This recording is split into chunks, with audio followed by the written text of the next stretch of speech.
A'udzu billahi minasyaitonir rajim. Bismillahirrahmanirrahim. Alhamdulillahi rabbil alamin. Wassalatu wassalamu ala asrafil anbiya wal mursalin. Sayyidina Muhammad wa ala alihi wa sahbihi wa man tabi'ahum bi ihsanin ila yaumiddin, amma ba'd.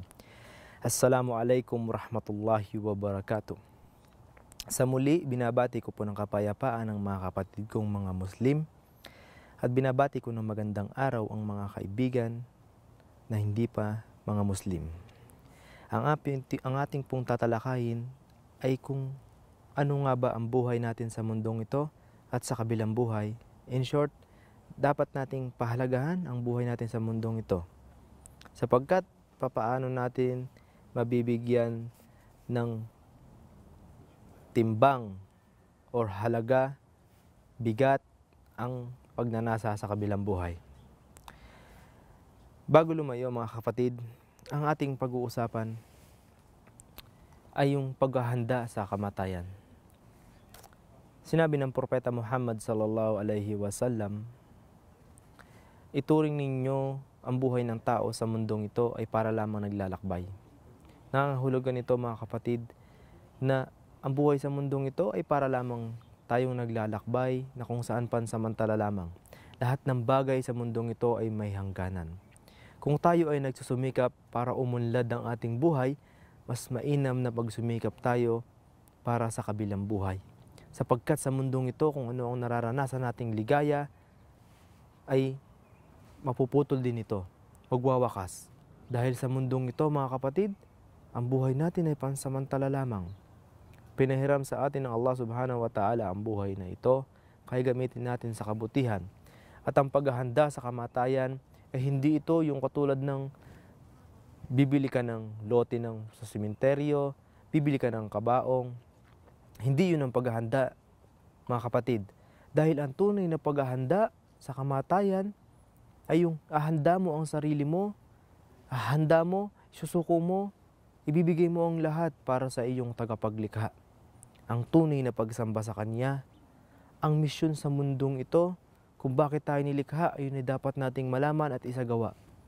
Yun ang tunay na paghahanda ng kamatayan. Ang sambahin mo ang nag-iisang Diyos.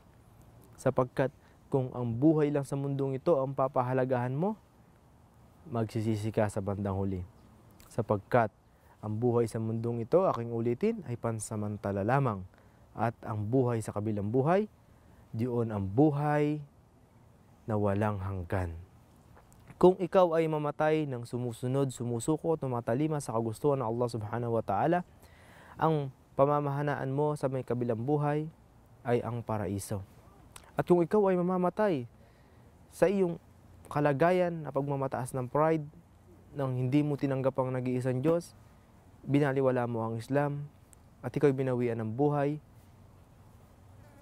paranahanan mo ay ang naglalagablab na apoy at ang kasakit-sakit na kaparusahan ng Allah subhanahu wa ta'ala na hinanda niya sa mga tao na mga hindi sumasampalataya sa Kanya.